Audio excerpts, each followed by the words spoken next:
All right, FightHype.com here with the legendary Colonel Bob Sheridan. Bob, great fight this Saturday. I know you'll be watching Wilder and Fury. Who wins and why? Well, this is one of those fights that it has to happen because there's a lot of reason either guy can win. I've read on the internet that most people think that Fury is going to get knocked out in the fight, but he's such a big, awkward guy that it could be problems for the champ. And so I don't write anybody off in this fight. I really like the fight, and I think it's going to be a really entertaining fight for people to watch. Now, Bob, I know you're a little skeptical about Wilder doing what the odds makers think he'll do, which is, knock Fury out. So let me run this by you. Do you remember when Cunningham, the cruiserweight, he dropped Fury with a right hand? People look at that and they say if a cruiserweight could drop Fury, what does Wilder do with the right hand? Well, certainly Wilder's a legit heavyweight, right. And Cunningham world-class fighter though too, and Fury hasn't fought too many guys in world class with the exception of the one that made him famous and made him world champion. But the fella that he beat wasn't the great Vladimir Klitschko that we all remember. He caught him at the right time. Kind of like when Leon Spinks caught Muhammad Ali, if people remember that situation. And that's what I think happened. But all in all, I think that Fury is great for boxing, and it would be really interesting if he were able to somehow, and it would be a major upset if he wins this fight. Now, just talking about Vlad Klitschko for a second, like you said, a lot of people thought that wasn't really the real Vlad Klitschko against Fury. Was it the real Vlad Klitschko who fought Joshua a year later? Well, all great champions might have one last firecracker left in their arsenal of weapons, and he gave it everything he had. He's always been a bionic trainer his entire career.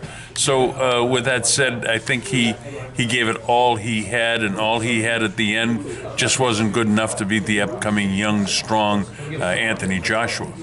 Is it on Wilder to more or less restore the title in America? Because, since Tyson and Holyfield, I don't know if you could say anyone's really been a household name in the States. Well, if Deontay Wilder eventually is going to fight Anthony Joshua, and that will be a mega fight. And no matter what happens this weekend, most people believe that Deontay Wilder is going to win this fight. It's not a walkover, let's put it that way. And it'll be interesting, and I think it'll be fun. And both guys are very outspoken and therefore very entertaining, and that's what the sport is all about.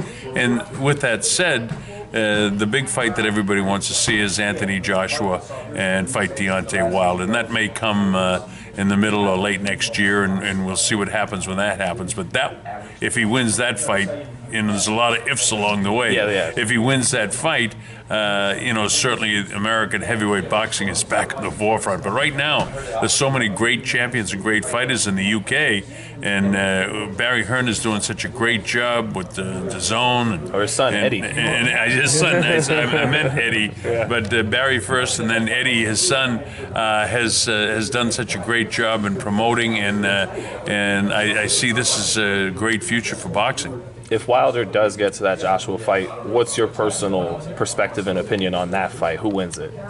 Well, that's anybody's fight. Both guys have their vulnerabilities. Both guys can be hurt. I think when we saw Joseph Parker fight Anthony Joshua, we saw that a guy can take him the distance, and if Joseph had picked up the pace in the later rounds of that fight, who knows what might have happened, but he just didn't do it.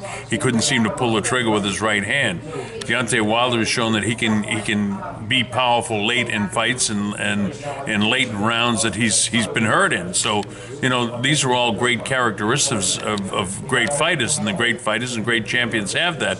I think both Deontay and Anthony have those great qualities, and that's a fight that everybody wants to see. Now, Joe Parker is the man we're here for today. He's fighting on December 15th against Alexander Flores, but right before, I got to get one last, Wilder question in, because you literally called George Foreman ringside. You literally called Mike Tyson ringside.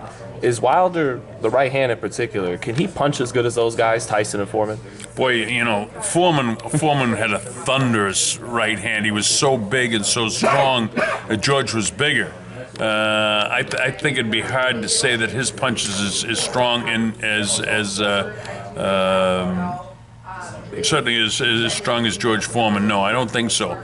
And Mike Tyson, when he was knocking guys out, he was a great boxer and set up his right hand. His left hook was brutal to the body. And Mike in his prime was a devastating puncher.